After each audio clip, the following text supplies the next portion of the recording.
Hey guys, this is Jennifer with the Shooter's Mindset, and we are live with episode 407. We have our co-host tonight. Corey, how's it going? Really good. Shot 3 matches last week. 3? I mean, why didn't you shoot 4? Because we didn't host another one.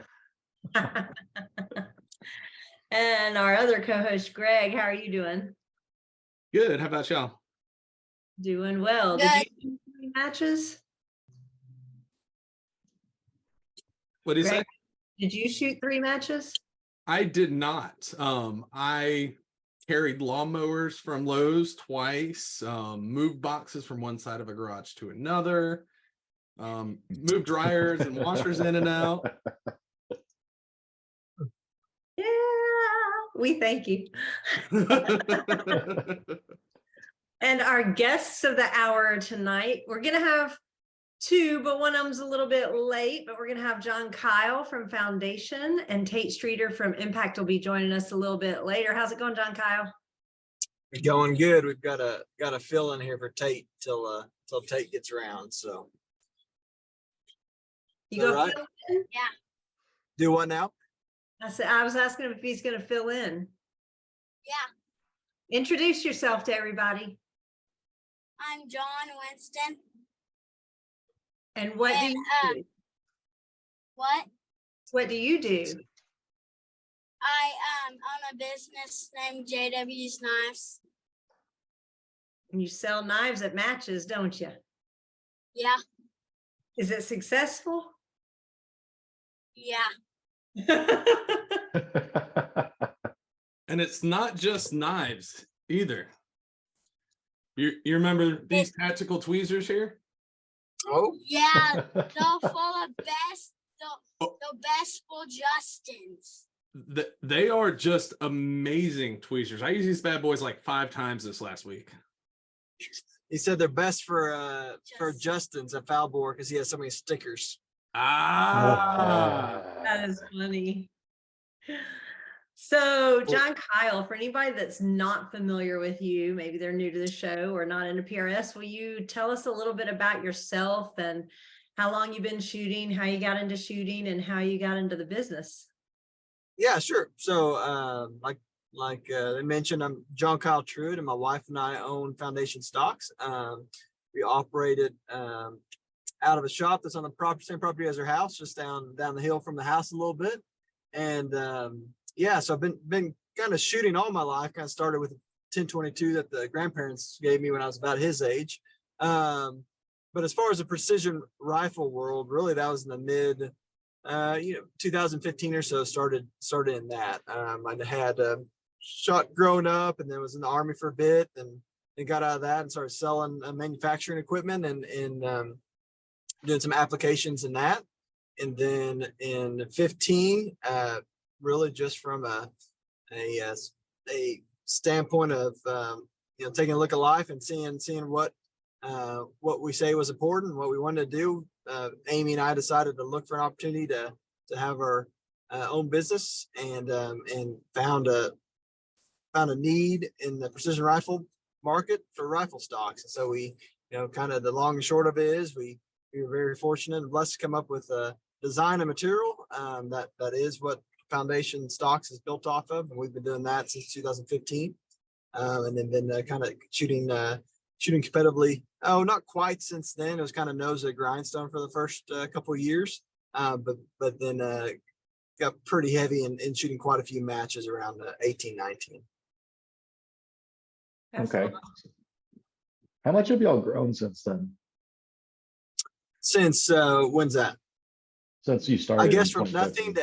nothing to where we are is what we've grown. No, it's been it's been pretty. Like I said, we started in 15, so really the first year of pumping out any kind of production. We started with one shop and a little bitty garage, or one machine and a little bitty garage. But we really started moving production and building more manufacturing space in 17, 18, and then they've just consistently grown since then. So it's been really neat. Okay. So when did you decide to team up with Tate to start a match? Because that's not. Yeah. So it's not normal. Most people don't do that. Yeah, I mean, it's, I've known Tate for about 10 years. So both when, when he was starting Impact, I knew him and we started Foundation shortly after. Proximity wise, Tate and I are only, well, now really we're only about 20 minutes apart. So he came back. Wowoka is where he grew up. We live in Wetumpka, and he was operating his shop out of Tishomingo. They're still operating it out of Tishomingo, but he's built another machine shop there in Wowoka. And so that's only about 15 minutes from us. So once that was kind of the game plan for him, we teamed up. We have a range that's halfway between his place and my place. So it really makes it convenient. And we think along a lot of the same lines. Our business complement each other. We do a lot of business together. And then as far as a match goes, what we would want in a match, what we want to do with the match was very similar. And so it was kind of a no-brainer as far as that goes. So there's some things that he's really strong at. There's some things I'm really strong at, and it plays, kind of plays into each other. Okay. So when is the match, and are there registration spots available? Yeah, there is. The registration is open. The match is going to be the last. Now, don't get me wrong. Amy's going to shank me if I say it wrong. But it's going to be the last. It's the last weekend in August, if I'm not mistaken, like the 25th, 26th, 27th. But I might be off a day there. So, but it's right there at the end of August. Yeah, that sounds about right. So, what do you think makes a good match? Is it stages, food, level of competition? Yeah, I think it's a combination. I mean, I think people operate matches differently, and that's that's part of what's makes you want to travel to different places and shoot different matches. As far as here's Amy pulling up in the battle wagon, so I'll wave her off. We've been at a T-ball game, so we're actually in the parking lot of the baseball fields, and there goes Amy in the battle wagon pulling off. So she's got the rest of the crew in there. So I don't know if you can see that or not, but yeah. So as far as matches go, really just speaking to our match, for both of us, we kind of had the same idea of what we wanted for the spirit of the match. So with ours specifically, what we feel like makes it a good match is, for one, the course of fire. So we have a really neat location that we shoot on. It's not a range that's open for anything other than our matches. So it's a piece of ground that Tate and I lease for just our 2-day matches. And it's very natural terrain. We're shooting off ridges. There's not a single berm on it. So it's very much a realistic match in terms of, different kind of scenarios you'd face in eastern Oklahoma. You're shooting quite a bit of different vectors of fire, changing up quite a bit. And really, to be frank, Tate's ability to ride a really good course of fire, that's one of his strengths. He does a really great job of building a course of fire that's fair and even across it, and it's challenging, but it's fair. I think shooters really appreciate that when they come to a match and then know that there's not going to be a heavy side or a light side to a range to where each one is weighted as close as you can be. I mean, that's the nature of the sport. Is we can't control the variables, but try to be careful with the variables we can control.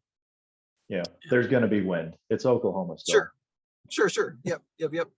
So you said it's eastern Oklahoma and y'all are shooting off ridges. What kind of elevation do y'all get out there? So you're probably looking at about 100-foot elevation change from where we shoot, down to the bottom, maybe a little bit more. It's actually the same ridge line that our property is built on. So like if you go out the back of our house, you've got 100 feet real quick. One of the, when we were choosing a place to live, I told Amy I had 2 requirements. I had to be able to pee off the porch and shoot off the porch. And aside from that, she could pick whatever she wanted. So we found that place. So I can do both of those, and so I'm happy. But it's about 100-foot elevation change, maybe a little bit more there. And you can both shoot down off the ridge into hay meadows, or you can shoot across to the other ridge as well. It kind of makes a U and does some really neat things with some winds and stuff. So yeah. Really neat things. That's a great way to say no one knows. Yeah, it's fun. It's fun to figure out. So cool. Yeah, I like it. I love your criteria What's that? of what you wanted in the house. So I assume you sure, have sure. a big back porch. Oh yes, yeah. No, not that big a back porch, but it's we actually made it a Here's little bit Tate. bigger. Do it now? Said, oh, here's Tate. Oh, come on, Tate. Give me a. It's coming in. He's connecting He's it coming on. in. Hey, The little Tater. one. There we go. There we go. Am I the first one? Is John Kyle still not here? I'm here. What are you talking? Am I ever not before you, Tate? There you are. You even have J Dub. And I'm sorry I got about that. J-Dub. We had a pretty wild T-ball game going. Y'all win? No, we did not win. We got close. We had one bad inning where the other team basically hit the ball right to the bag and boom, boom, out. 1, 2, 3. So, but anyway, it was fun. But, Good Always a deal. good time. Well, so since you're joining, we had told everybody on the show that you were coming, but for anybody that's not familiar with will you introduce yourself and kind of how long you've been shooting and what your business is and how it got it started? Sure. So my name is Tate Streater. I'm from Oklahoma, really close to John Kyle. I've been shooting PRS since 2014 was my first year to shoot PRS. I've been shooting since early 13. I'm one of the owners of Impact Precision. We make actions, do rifles every now and then and stuff like that, but primarily we make bolt action receivers. And man, it's just been a while. I guess 9 years. I guess I've known you guys for most of that 9 years now. Time flies, but you know, one thing led to another. Started shooting first, and then kind of got the bug and met Wade and started making actions, and then just turned a hobby into a dream. Really, Kind of crazy. kind of crazy, real crazy. But You don't have anyway, a trying to. sidekick like John Kyle does tonight. I'm telling you what, my sidekicks don't have as much of censored mouth as John Kyle's do, so there's no telling what they're going to say online. So I sent my boy about 3/8 of a mile down there to hit the ball field. My other boy's playing, so I let him walk alone. I didn't want to take a chance of him saying something that he couldn't take back on here. That is hilarious. You never know what's going to come out of his mouth. Oh my gosh. Well, so we were talking about the match that y'all are going to host and kind of what you think makes a good match. So John Kyle gave his answers. What do you think makes a really good match? You know, so that varies, and there's different, you know, obviously thought processes to what the most important thing in a match is. I was a shooter first, and I enjoy a good match there for a while. I shot a lot and really competed and gave it my all. And to make a good match, I mean, obviously it sounds stupid. The best shooter wins. I like no matter whether you have 18 stages or 20 stages, I think they need to be of even difficulty. And that's really hard to do sometimes. But for instance, you can't have 1 or 2 stages that there's luck involved or, you know, extreme difficulty to where in the morning it's a lot easier than the afternoon and the luck of the draw hits you. So it's fine to have hard stages, but I feel like you need to have a few of them to kind of equal it out a little bit. You don't want somebody getting, you know, like for instance, if John Kyle's going to shoot a stage and he shoots it 10 times and 8 out of the 10 times he's going to get a 2, and 2 out of the 10 times he's going to get an 8 or 9. We try to prevent having those kind of stages. And then second is, you know, one thing we've kind of hit off and John Kyle and I really believe in is a camaraderie at the matches. You know, we both have food at the house at each of our houses for all the shooters and ROs. And man, we love that. Like, we really do love that. I like this gang. It's been, you know, y'all probably know, but I've been kind of MIA this year, and there's a couple of reasons for that. But one of the reasons is I'm working on getting this new shop going. And the other reason is my kids are in ball. We have ball terms the next 4 weekends, you know, so it's pretty stacked, and I'm not going to miss that. But it really is nice when all the shooters get together at the matches and, you know, get to enjoy each other's time. Because, I mean, I find myself guilty. You'll go to a match, you're like, man, you got all these buddies, but when you leave work and you show up at a match, you kind of just want to relax and get ready for the match. And sometimes if you want to go out and eat with buddies, you know, and you talk yourself out of it, you can go the whole weekend and not see those guys. maybe 3 or 4 months before you do get to spend time with them. So we really try to get people together and have a good time at our match, I think. Man, that's one of my favorite things about traveling is getting a house Sure. with friends and doing breakfast and dinner after the match. Like during the day, Right. yeah, you're shooting, you're busy, all that stuff, but getting together after the match, especially for dinner and sitting down and relaxing, some of my best memories are that. Right, and that's one of the reasons Texas Precision's so special of a place is there's so many after hours activities. People stay around and eat and drink and talk around. So that to me that's one of the most important. As I get older and the competition side of it isn't as important. Not that I don't want to compete when I'm there, but I don't spend time week after week in the evening shooting anymore. But spending time with the guys is really what it's about to me. Yeah, those But crawfish. At They're good. Texas, are there any high stakes cornhole tournaments? In Oklahoma, are there? Will there be there? I don't know how high stake they get. Actually, John, Kyle, and Amy ran that last year, but I don't know what the stakes were last year. I know that a couple of guys wouldn't let me and Quinn team up, so I bowed out. But I don't remember what the stakes were. Yeah, that was pretty cold. So no, I think we had $500 and some trophies on the line or something like that. I don't remember, but J Dub's been practicing for this year. So after Tate took his money in Arkansas, he's been warming up. So Do we have That's a good live? story. Oh, Do we have we so what now? many lives. So Rick Reisinger wants to know when squatting is going to open up. man, I think it's gonna be. Go ahead. No, you go ahead. Your wife's the boss, so. Yeah, she really is. So Amy, Tate and I can put our faces on the screen, but Amy really, runs everything. We'd be in trouble without Amy. And so early July is when we're going to open it up. Was the plan at least. Cool. We'll let everybody know, obviously, with the email plenty of time beforehand. But that's a plan at least right now. Okay, that's good to know. The second one is, do y'all have the standard Oklahoma sticker birds? I think a lot of people want to know that. No, very few. I mean, if we do, you don't hear about it. I haven't seen one out there.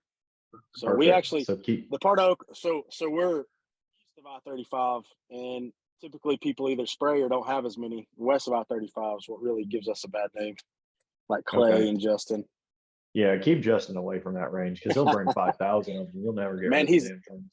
he's actually been spraying. He's actually been taking care of them. All Yep. right. Yep. I like Yep. it.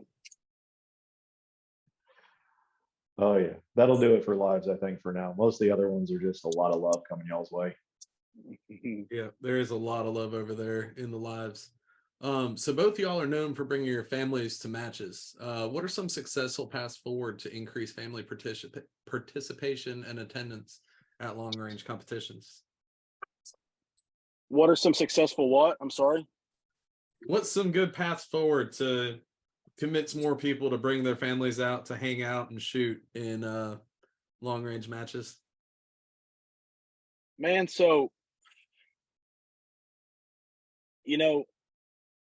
I think it's important. My wife recently quit her job, and the idea was to take family around to matches, and then we picked up ball game. So, you're throughout the week loading. Honestly, I don't know what everybody else does, but I typically load after my family goes to bed, so you don't really waste any time there. But man, it's just important. As much time as this game takes, as many families that are going now, you take your family, and they what I found out is I don't even know they're there while I'm shooting. The kids are all playing with each other. The wives are all talking. It's actually good for the wives around, and kind of takes some of the burden off us as shooters when the family goes, because they get out of the house. You leave your wife at home with 3 kids. When you get back and you're ready to just be home, she's ready for a break. So I've really enjoyed taking them because they get out of the house, get to interact with other kids, and man, it was intimidating at first. Actually, I didn't take my family a lot until John Kyle did, and sometimes I thought he was crazy because his kids are all over the place. But actually, now that there's a few sets of kids going, it just gets easier and easier. They kind of entertain themselves. Yeah, I think it's one of those. Go ahead. I'm sorry. I'll never forget the AG Cup, them running around in that mud hole. Yeah, it was pretty cold. It was. I actually just sent Tate a picture from that day last week. both the mud hole. But I think there's definitely some matches that are easier than others. We do take our kids in most all the matches. There's a few that just logistically, it's tough to do. So it's one of those deals that while we're maybe not happy to, but willing to shoot in rain and sleet and hot and cold.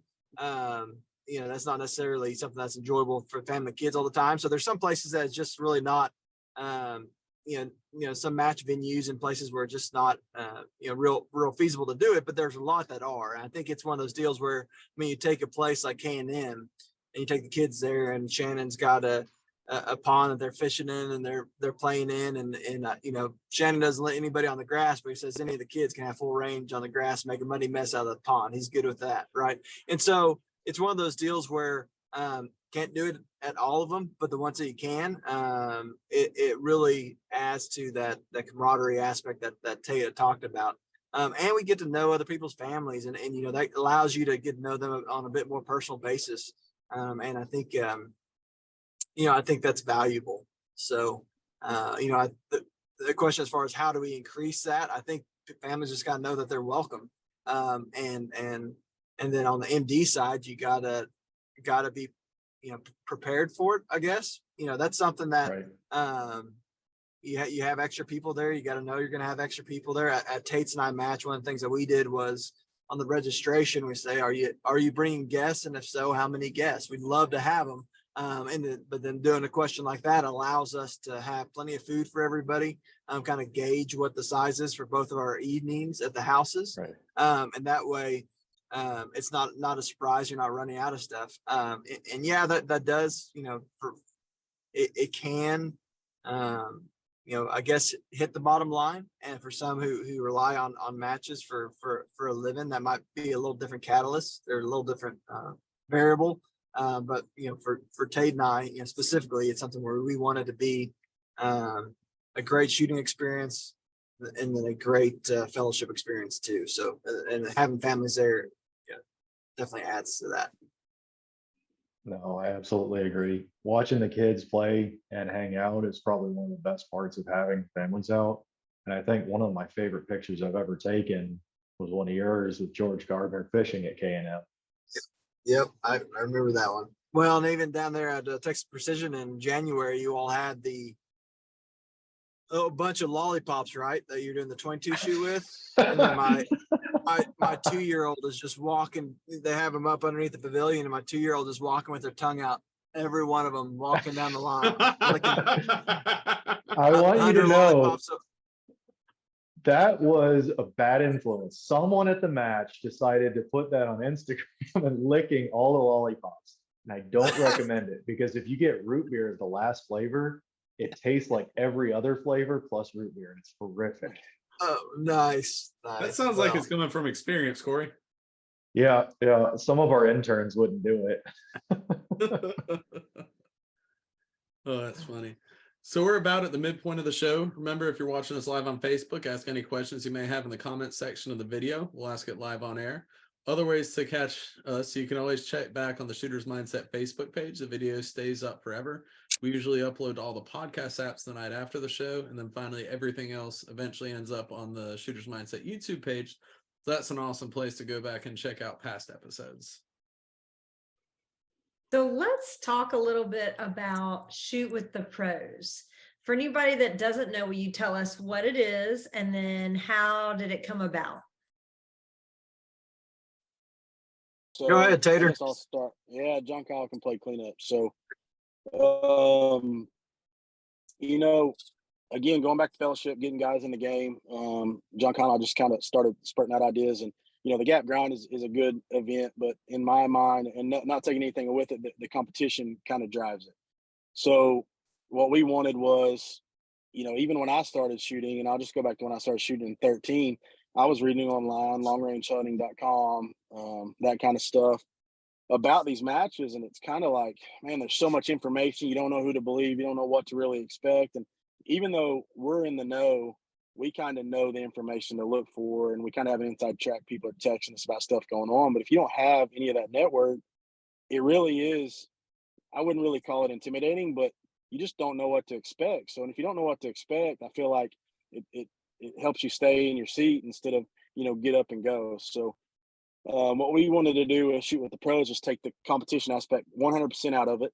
One of the thing that has been ingrained in me in Oklahoma, growing up in the OPPF, is firearm safety. And a lot of times you see guys, and I don't ever want it to somebody to stay at home because of this, but man, a lot of new guys that show up at a match their first time, which is allowed right now in most PRS matches, they don't really know how to handle a firearm.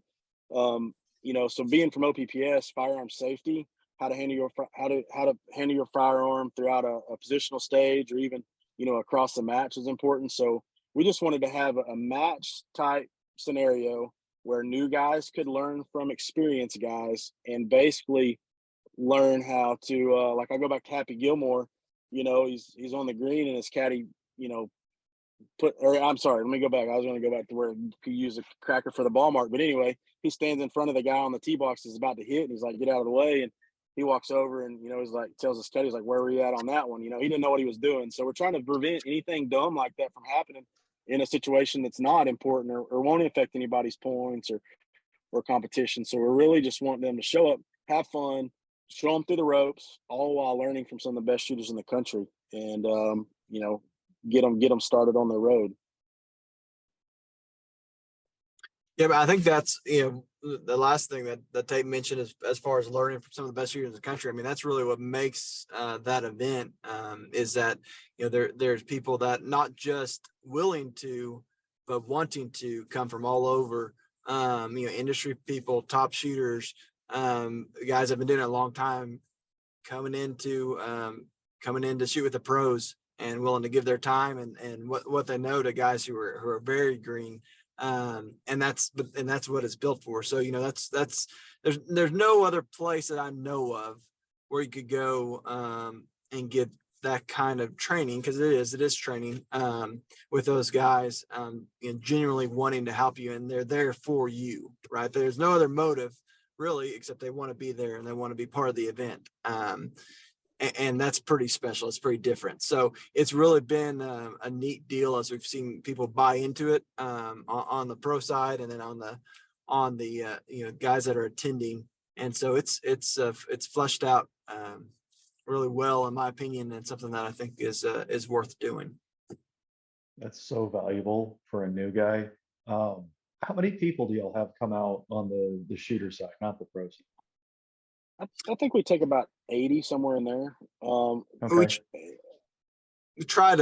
We want it to be, so we'll have 2 pros on a squad, and we want it to be quality time with each shooter. So that allows us to have one guy coaching on the clock, one guy debriefing, and running through to where, hey, if we need to spend a little more time here, we have the flexibility to do that and not just having to move on. Okay, that makes sense. I love it, because if you think about growing the sport, if y'all have 80 people there, every single person that shoots PRS gets someone else into PRS, right? I mean, everybody is like, hey, to somebody and ask, hey, come shoot a match with me.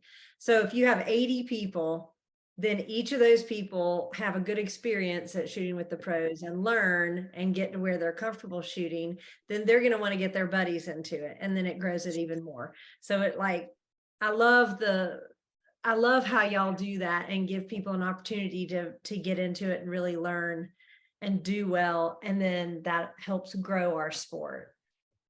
Yeah, it really is rewarding. I can't tell you how many guys were shoot with the pro, or you'll see them in matches and they were pros that shoot with the pros, and you'll see guys at a match that maybe they don't remember their names. It's kind of hard, when you meet somebody one day to remember 8 guys' names, but you'll see somebody in a match and say, hey, that was one of my guys at the shoot with the pros, and you kind of see how those seeds spread. It really is rewarding. And going back to what John Kyle said, the first year we did it, we kind of asked guys close to Oklahoma and Texas that were, running Impact Foundation, because we knew we had that relationship with them. We kind of thought it would be harder to get the pros. But then once we got the pros, it's like all the pros wanted to come back because it was so rewarding even from their side that, they were like, oh yeah, let's do it. So Ruben Quijada is one of them that comes to mind. I was a pro with him last year in our squad. Man, he ate it up and he was good. And this year when you ask him, it's like, oh yeah, that was fun. So It really is rewarding, and you know, it is good to see those shooters that come up to us and say, "Hey, our first event was shoot with the pros, and now we're shooting 2-day matches." It really is nice. That is awesome. Yeah. And these pros that you guys have aren't like, you know, mid-pack shooters like myself. These are like pros. Right. I So remember we seeing we tallied it up last year, how many wins were, you know, in the pro circle and how many bullets were in the pro circle, and it was pretty amazing, really. Yeah, I think about this sport, that's one thing that there's always been that precedent of the guys giving back. Like a lot of people think of like Rick Reeves as that guy in Oklahoma, and there's guys all over Texas, and it's nice to see that that's continuing and it's growing as the sport grows. Because in some sports you've lost it, right? It's gone. But I think that's why Sure. the sport's so successful. Yes, sir. Yeah, Rick Reeves, I kind of skipped over that, but Rick Reeves is actually, I found him on longrangehunting.com, and he had a club called like 4R Rifle Club or something. They did balloon shoots and skeet shoots and stuff like that, clay pigeon shoots. And anyway, I reached out to him, and turns out he actually worked at the same company my dad did, and I called him, and he's like, "Yeah, come on out." And, you know, he's done that for countless amount of people. So, Sure. you know, Yeah, it's Yeah. funny because I even had a guy working on, I think he was doing a line locate or something for me on a piece of property, and he mentioned, he's like, "Do you know this guy down in Lindsay? And he has a range, and we crossed him. You know, we crossed him, and we had to go over there." And he said, "Yeah," and he took us and had to shoot a coyote at like 400 yards. I'm like, "That's Rick Reeves, right? He's just pulling a guy that's running a locate across his pasture." I mean, like, you know, and giving him opportunity, a guy who's never shot past 100 to shoot, right? And that's, you know, those are the kind of people that, you know, nobody's gonna remember who won this or that 2-day match 3 years ago, right? Yeah. But people are gonna remember that somebody took the time, you know, time with them to teach them something, spend some time with them, and treat them well. Yeah, absolutely. It's going back to that fulfillment. Like, what do you get out of this? And I think the next question we had was family businesses. I think that's kind of an easy one for both of y'all, but how has that kind of changed your lives and how you live every day, owning a family business?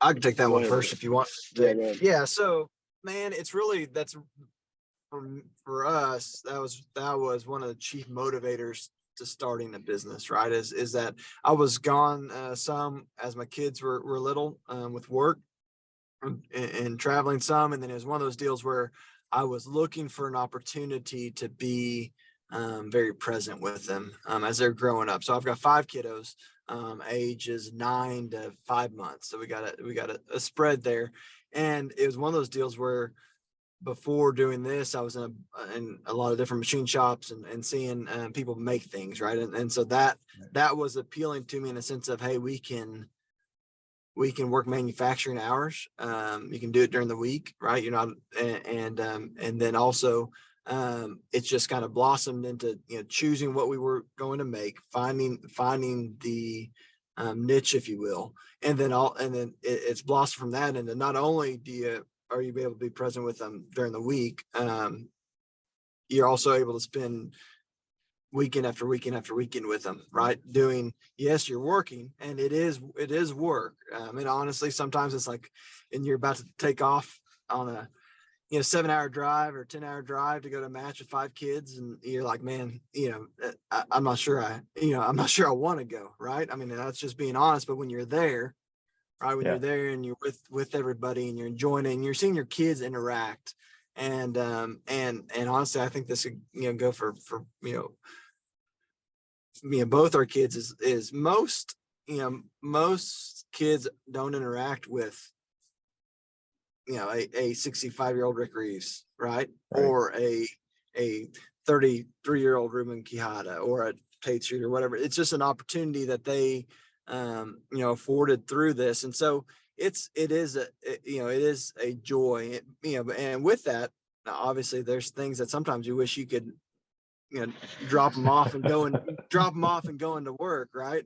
And sometimes you're on the phone, and like I mentioned, our property is, our shop is on the property as a house is, and we homeschool our kids. So I may be on the phone with, 2 running through the The Office, another one screaming, and a German Shepherd chasing the baby, and but it's one of those deals where Amy and I, remind ourselves or look at each other and say, would you trade it, right? You may be pulling your hair out some, but it's one of those things that hopefully our kids will look back and say, that was special, right? Yeah. Yeah. Having those stories growing up, I don't think you can replace that with anything. Do we have lives? We do. We got a couple. One of them's for Tate, but we'll see if John Kyle can answer this. He asked if Tate plans to build stages and courses of fire that benefit lefties like you, or at least be a little bit balanced. Sure. Yeah, well, that's one thing, and we mentioned this before Tate got on. I said it before he got on, so he wouldn't think too highly of it. But I'll say it again: Tate is very gifted at designing a course of fire and making a fair and equal match as much as we can within the limitations of the variables we work with. And so as far as on the lefty side, I do every now and then. I think it was Old Blue that we put in as kind of a specific, lefty favoring stage a little bit, right? Because a lot of times when you are looking at a match that's set up primarily by right-handers, you get some stages that you're just like, this was not shot left-handed. And so, but even if I wasn't there, walking alongside him and giving what little input I do on the course fire part, Tate is mindful of the shooter, and I think that's why his course fires are ones that guys enjoy and keep coming back to shoot.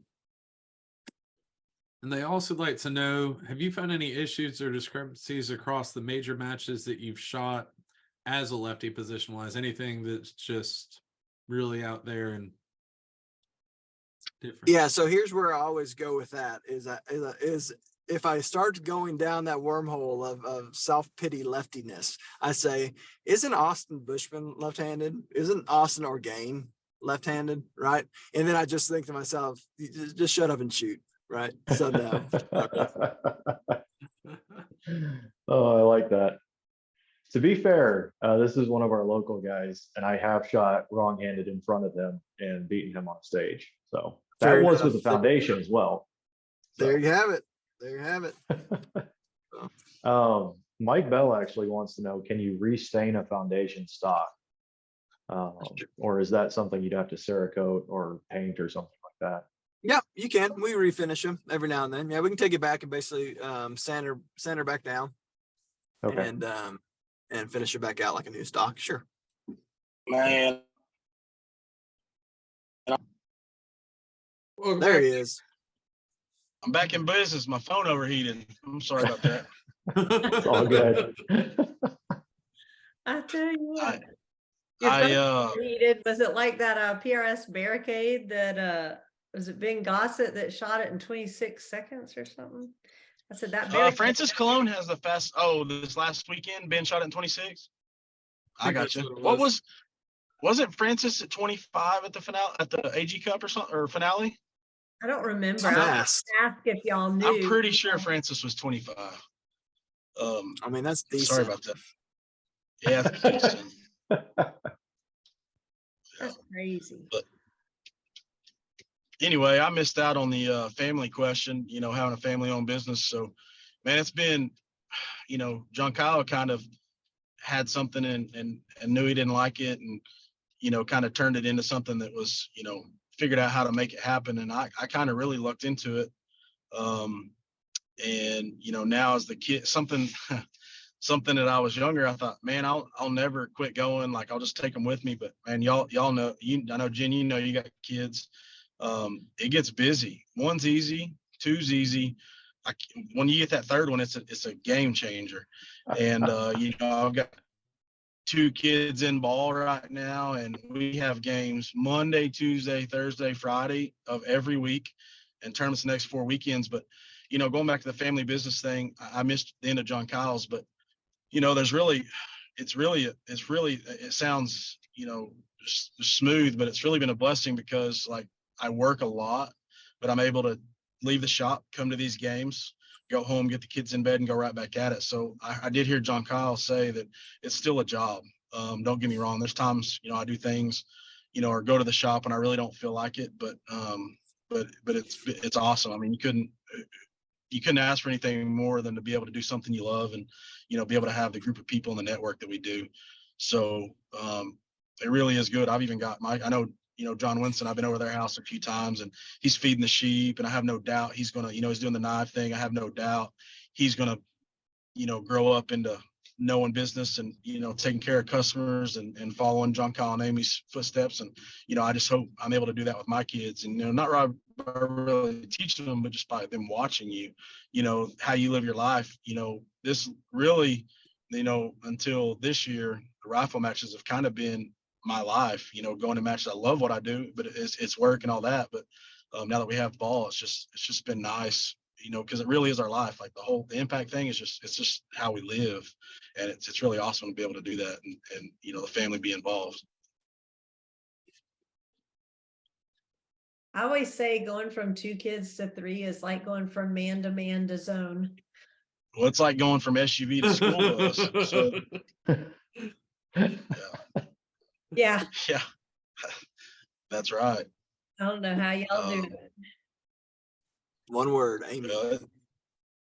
Amy. Yeah, I guess 2 words, windy. Mhm. But The 2 syllables. yeah, 2 syllables. Man, it's good. I come to these ball games when Wendy gets ready, so it was easy to. I showed up at 3 minutes before game time, and I just walked out on the field and I was there. But she's getting them ready at 4:30. So, but anyway, I saw a question earlier about our match, so I'll kind of change it to that. But to ask who's going to set up the stages.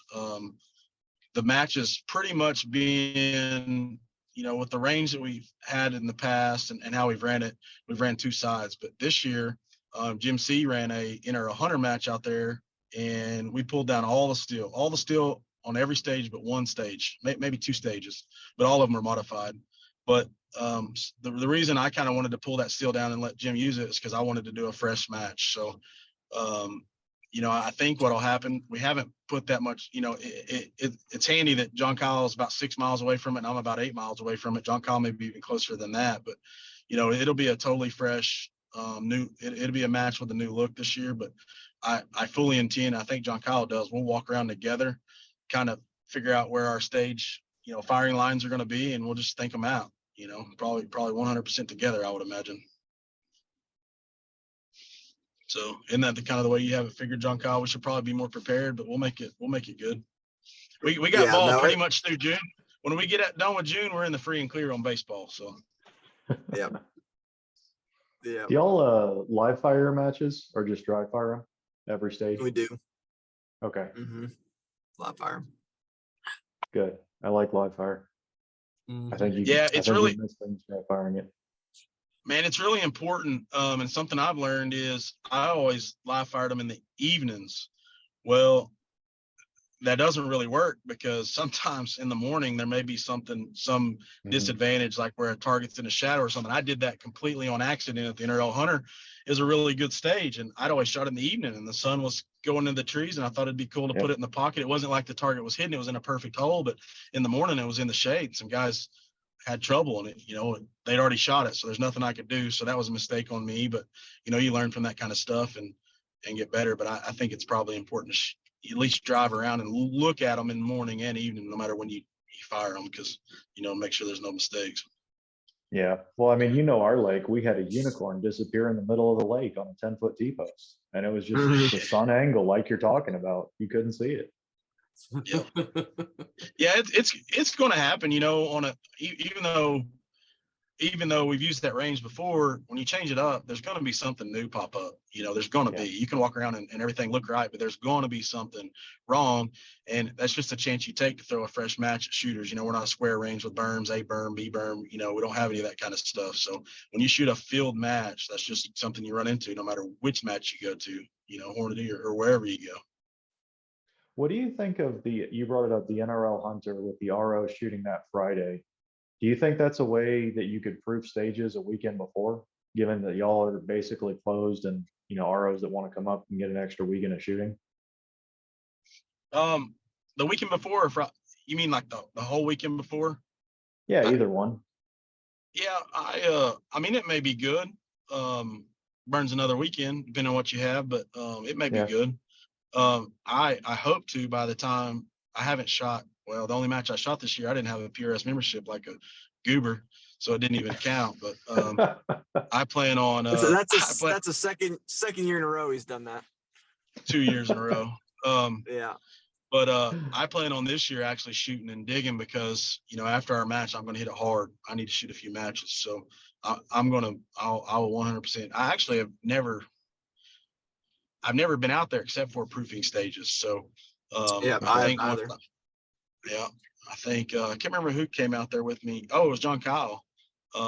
Might've been Craig. Craig Gray, the first time we had it, I don't think he shot it ERO, but I think John Kyle and I and Craig went out there and shot it and kind of rotated stages. But I think and it takes Greg Bell shot it 2 years ago. I think, as you know, he RO'd it.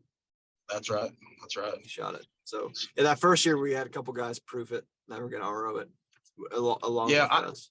Okay. So going back to what you said, Corey, I think it's probably important to do it more than a week in advance, because if you need to make a change in the match book, no matter how well you Right. do it at the brief, you're still liable to miss somebody if you have a correction. So I think it's important to have a rough Yeah. draft, print one off, correct it, and then actually have them completed. So I don't like when you have corrections at the morning brief, because I never listen. So Thank you for being honest. might be why I don't like them.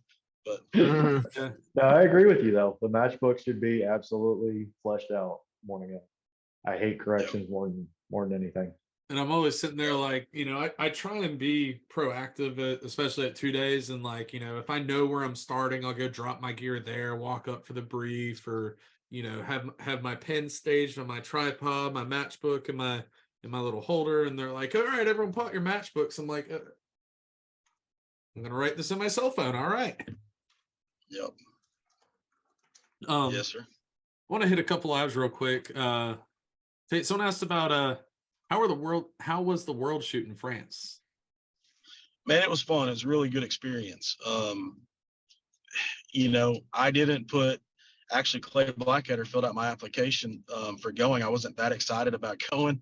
And he punched the numbers on Excel spreadsheet. And he's like, dude, you're gonna qualify. I'm like, there's no way. And he's like, well, your Steel Safari scores count and the NRL finale counts. And, back when I used to shoot good, and he's like, you're going to do it. So he actually filled out my application. And, as it got closer and closer to time, it got a little bit more real. And the jerseys came in. It's like, okay, this is kind of cool. Kind of, is this dumb? Is this kind of cool? And then, man, we showed up over there and they had our flags in a big circle, everybody's flag that was there representing.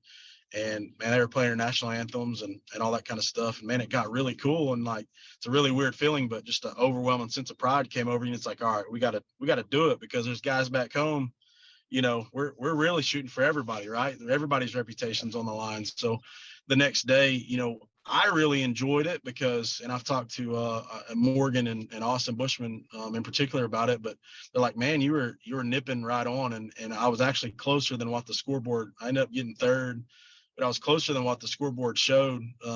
It came down to really my next to last stage, but I was able to shoot a match.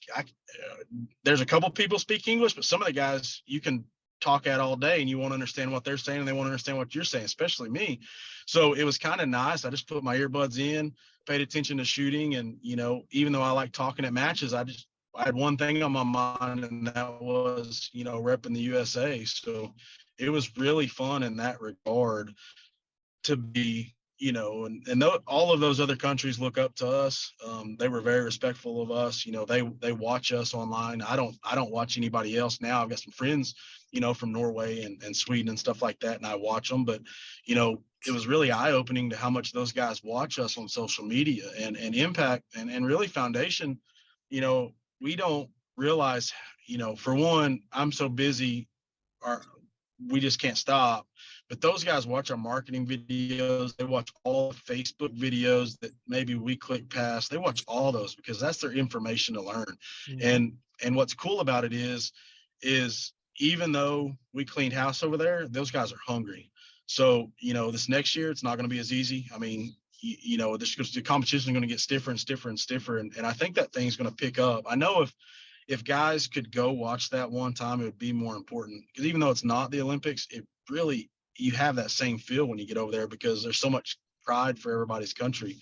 But man, it was really cool. It was a once in a lifetime experience I'll never forget, for sure. Yeah, for us that didn't make it over there for it, just like every, like Matt Bartain would go live for like 3 minutes here, Greg Bill would go live for 3 minutes here. We're sitting here hitting F5 on that scoreboard. I dedicated an entire monitor of my desk to it during the week. Everyone in my office knew what I was doing. But it was really cool. Because us here, we felt like we were a part of it, because you're Team USA. It's not, oh, here's Tate, here's Greg, whatever. It's like this is our team, and it's going to kick some butt. So we're going to try and better that experience at home this year a little bit for people trying to get together to get over to Italy and kind of live stream the whole event. We got some real cool stuff up our sleeves for that. Yeah. And another live is a snow cone trailer coming again this year. I think Tate's phone must have overheated there, so I'm sure he'll be back in a second. That was at Tate's night. house. It was at Yeah. Tate's house. Yep. Yeah, and they'll free snow cones. They're free snow cones, free to you at least. Huh? Were they good? So Yeah. that got J-Dubs awake, because they're talking about snow cones.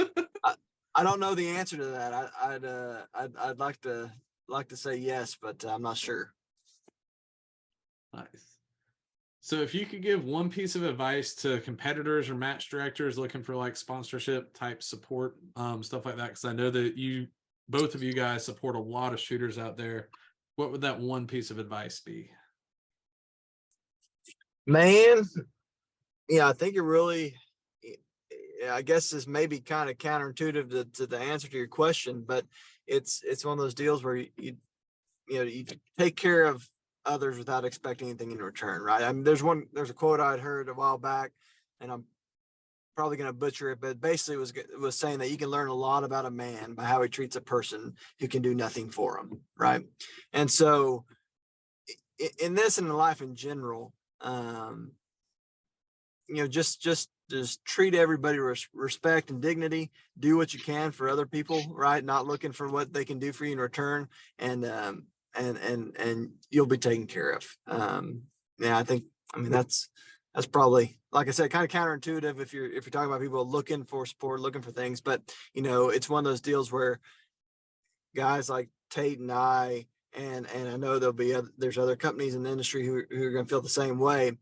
Man, when somebody comes and asks for support or whatever it is, and we know that they have done for others or helped others, or just been a great representative on the field, or supported, they themselves are willing to support, then we're all for it. I'm gonna be your biggest fan. And so that's I guess that's it. Just do unto others what you'd have them do unto you. So.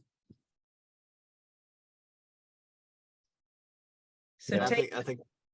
Go ahead. the question, Tate, was what one piece of advice would you give someone, a competitor or match director that's looking for support? Oh,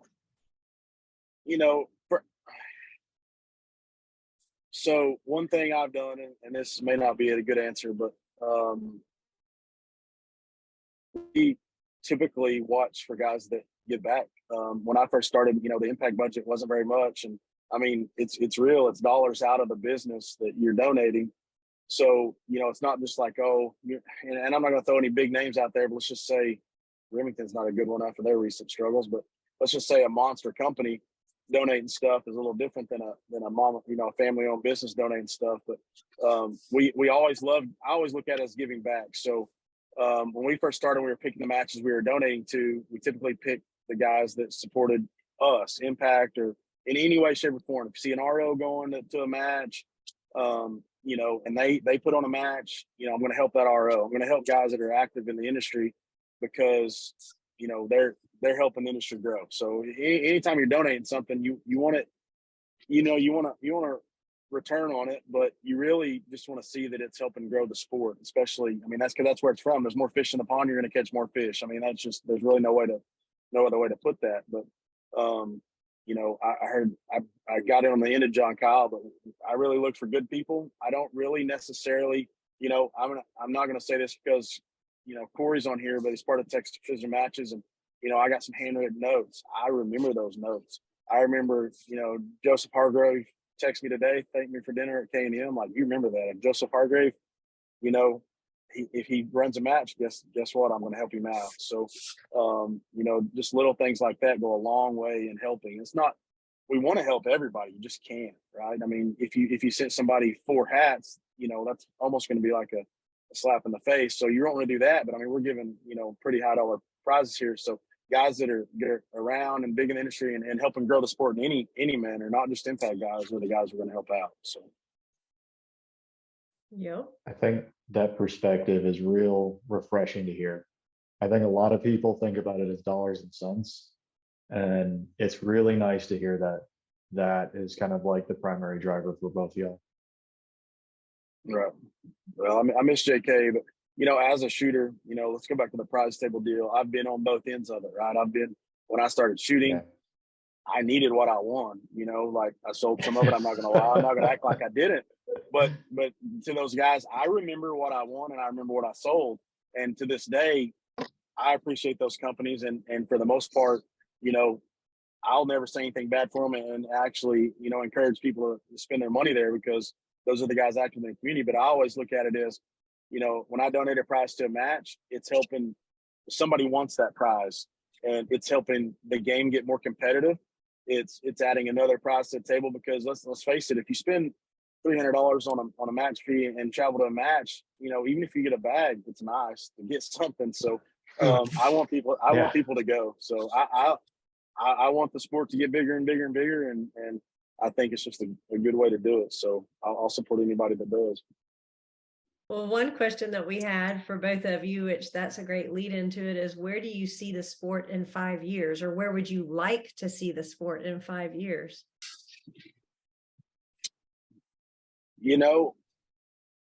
Go ahead, John Kyle. I'm going to think on that for a little bit because I've actually talked about that a little bit today. Well, for one, I'd like to see it continue on the trajectory that it's been on. It's been amazing to see it over the last, even since we've started. I don't know the numbers. I don't know, the membership growth as far as just throwing out stats, but it's been significant, right? It's been something where there's been, exponential growth in the sport. And that goes back to some of the things that we talked about and some of the things that we say that makes our sport unique. And so I'd like to see that continue, but I'd like to see it continue in a healthy way that keeps the community and the feel of it as it is. I think there's some risk at times as things get more, and this may not be completely fleshed out well. So bear with me if it's not totally clear, maybe if it's misspoken, but I think there's some risk sometimes as things get more professional that you lose some of the genuineness and some of the sincerity of the sport, right? And that you got guys, one of the beautiful things that's been really neat for both of our companies, and I can speak specifically to mine, has been that the people who have ran your product want to run your product. We're both small family-owned businesses, right? There's not a big budget for me to go and say, there's really not any budget for me to go and say, hey, let me pay you or let me do this for you to run something. It's the guys that run it because I think it's the best for them. And let's face it, there's lots of good products out there, right? And that's what I'll tell anybody, ours may not be the best fit for you. We appreciate everyone that chooses to run it. Thankfully, we're in a sport that has grown to support a lot of companies that are offering, really, really good products that can go and win, right?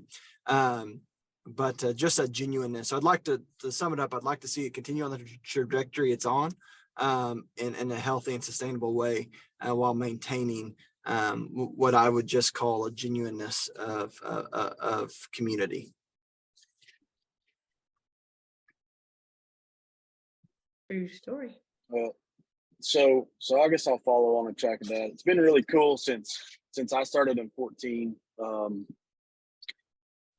I shot a lot, and in 15 I got pretty competitive. I guess I was fairly competitive in 14, but won a match in 14 wouldn't scratch 50th place now.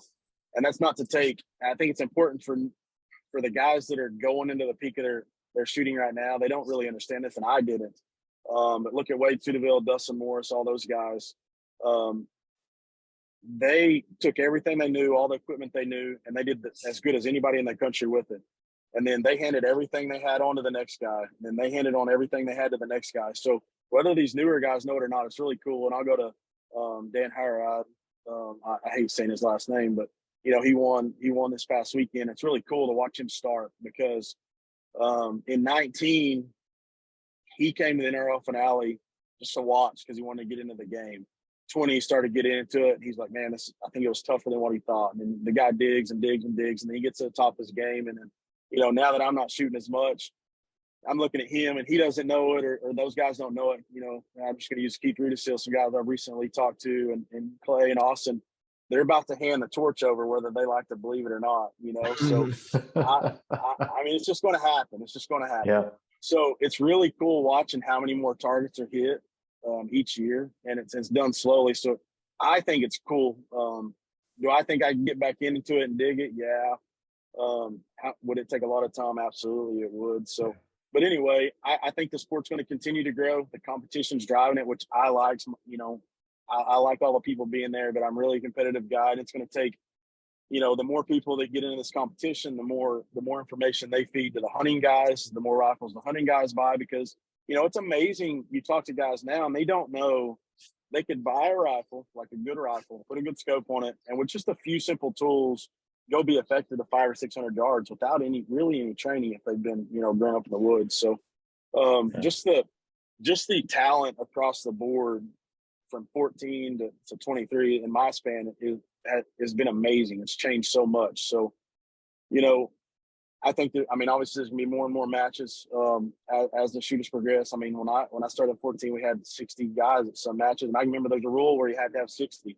Now, you get 200 guys and having to shut them off. So, I'm looking forward to it, and I'm a John Kyle's. I want the competition to stay there. It seems like it is. So I think it's going to do nothing to go up. I really do.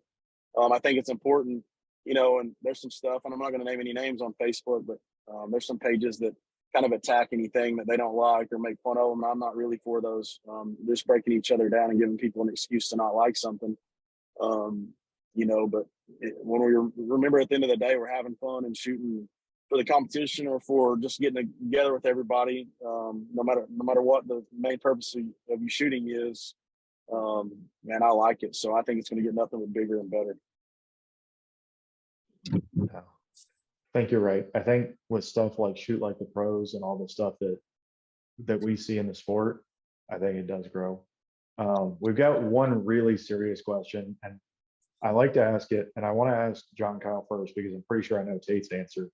Hunting or competition, you get to pick one for the rest of your life, and an Oklahoma special addendum: coyote competitions can count as hunting. John Kyle, what do you think? Man, I think for me, and it's going to be probably a harder ask for Tate.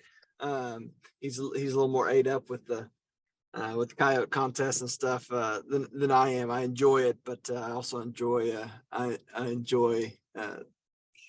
think once this guy, he did his first coyote contest last year. Once he was pretty ate up with it, so that might change. But man, for me, it'd be competition, and really. He said we got smoked. Thanks. You don't have to tell everything you know.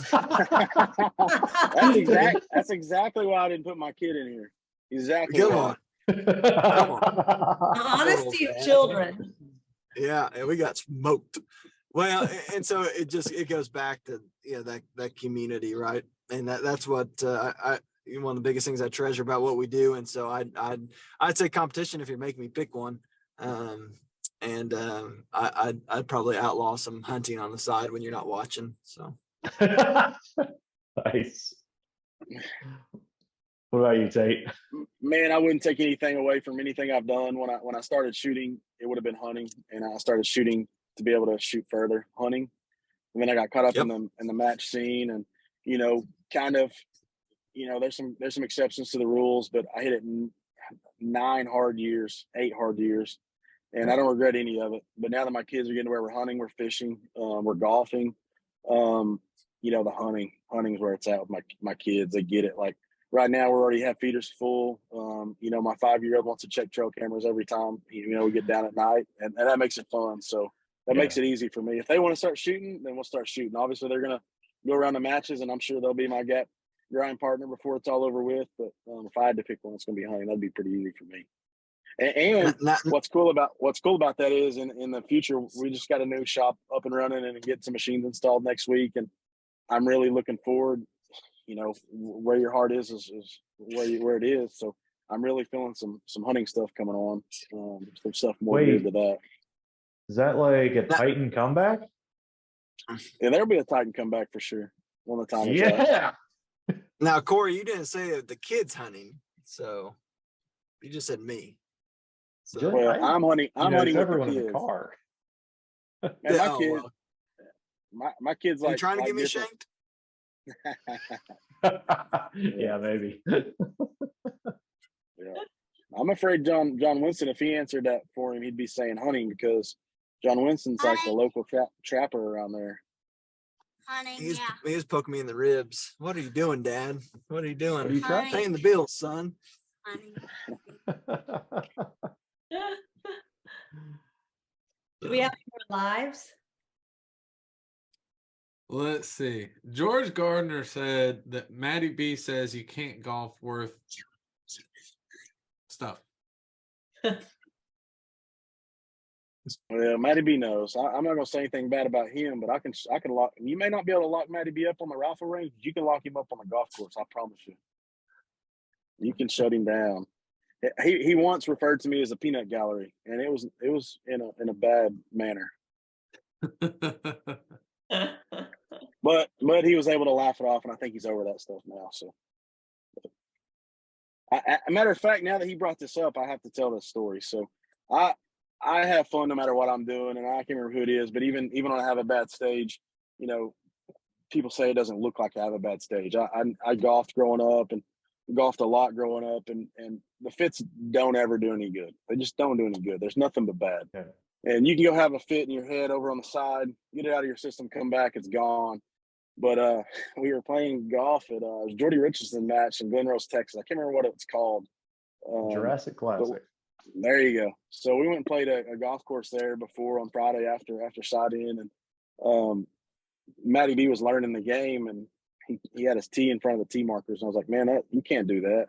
And like I said, he was already in his shot. Even though he hadn't swung, he was already in his shot, and he was set up to the ball, and he's got a million things going through his head. And, he's a really smart guy, so he's almost too analytical on the swing. And, when he's, when he tries hard at something, sometimes it doesn't go as well as if you just relax and have fun. Anyway, he didn't stop. He didn't break up or anything, and he ended up hitting a bad shot. Oh, man, it made him mad. So anyway, that's what he gets for talking about my golf game. He carried that on for a few holes. But of course, I didn't care, but it was funny. My boys Kind do of that. fun. It's very Kind of mental. fun when somebody picks on me and then I get to talk about them and they can't talk back. I like that. I like this game. My boys like to get in each other's head when they're playing golf. Oh yeah. I watched Tate play last week, and he still got it. So. Oh, I've been. Go ahead. Matty B I've been chimed playing in. a little. There he is. I don't want to read that one.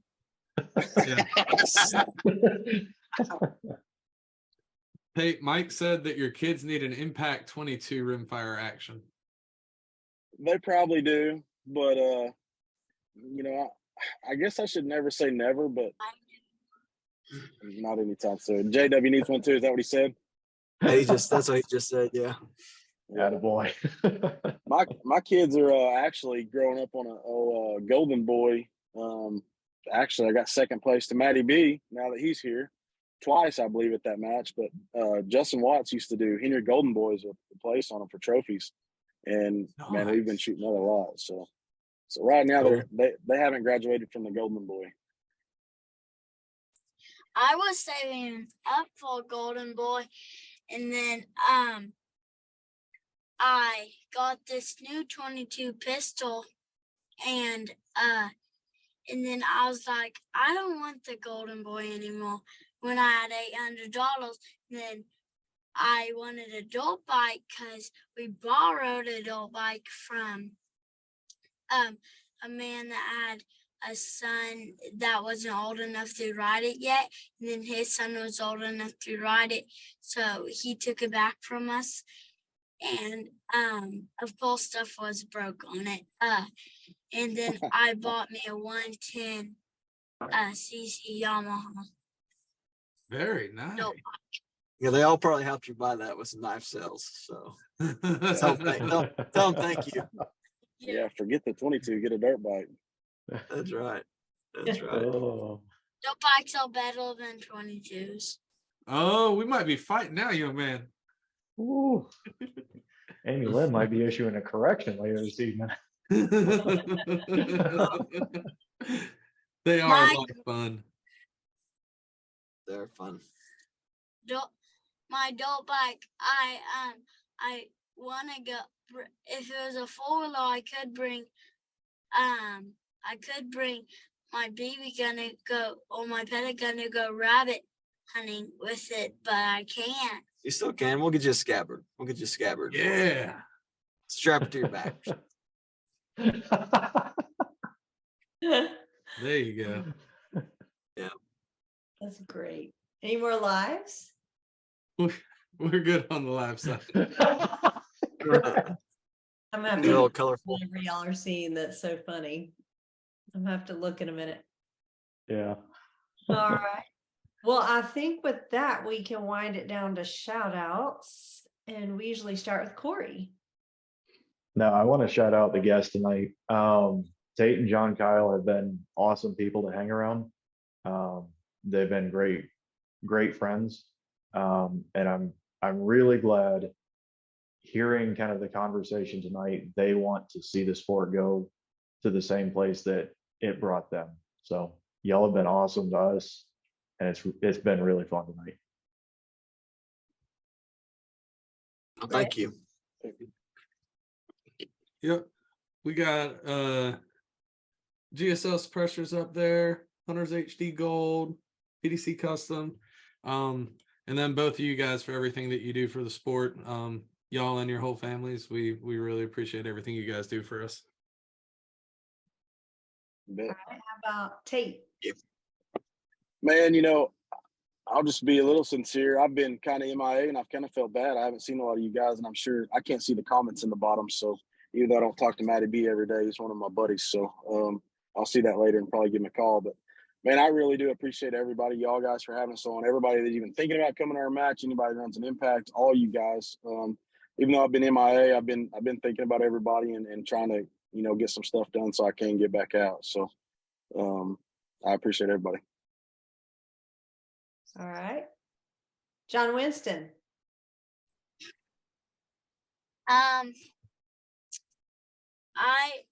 love doing my business because I can get to know way more people than I know, but I still know a lot of people because I go to matches with my family, and I sell knives to y'all, and I have lots of fun doing it. Thank you. That's awesome. All right, Daddy, your turn, John Kyle. All right, kind of echoing what Tate said. There's a reason that we're able to do this with our families. There's a reason that we're able to travel around, and it's because people choose to run our products, and appreciate every single person that has that has a foundation, that chooses to run a foundation, and also just the community in general. It's one of those deals where it doesn't matter to me what you run, right? I mean, we sincerely appreciate those, you know, you choose to run ours. We know there's other good products, but just the community and the people who are kind to us and our family and allow us to do what we do. So that includes you guys and you know, the community as a whole. And we just really appreciate that. Awesome. And I just want to shout y'all out for everything that you do, not only for the sport, but for being such good family men. I really admire that you're bringing your families and, you know, kind of making the sport a family affair, which I think is great. And I hope it continues to go that direction to where people bring their families. I think that's how we get kids and women involved. And, you know, by setting that example, I want to thank y'all for that. So real quick, if somebody wants to get an impact or get a foundation, y'all give me some websites so that people can find y'all. Typically, probably our largest dealers right now are Mile High Shooting and Altus. We got the A team, we got Randy, Rachel, Gap. Typically Gap carries some actions, but they're about to have their own. They're getting rolled off right now. I actually got 2 back from Nitro today, kind of as a test, but you know, I'm going to get better. I'm actually in the process of doing a new website, and I'll list all of our dealers because we are 95% dealer based, where 95% of our production goes to dealers. So I'll be better. We got Joe Walls at Walls Rifles now. He carries them. Pretty much, you know, if you Google it, your top guys are going to be there. So Awesome. How about foundation? Yeah, kind of echoing, you know, we share, you know, a lot of the same guys that sell our products. And so, you know, the guys like Altus and Joe Walls and really a lot of guys that have been in the game for a while. We work with really a lot of good people. So, you know, you can, and it's about the same for us. You can buy it directly through us. You can go to those if you want it, you know, right now. A lot of times those places, Tate himself over there, Impact Precision, you know, has them. You can give them a call and get it usually coming the next day. And so it's one of those deals where anytime that we can, we want the guys to go to our partners and take a look at what they have in inventory, if they've got any inventory, and go down that route. Awesome. All right. And with that, I think it'll be a wrap for episode 407. And we will see everybody next time.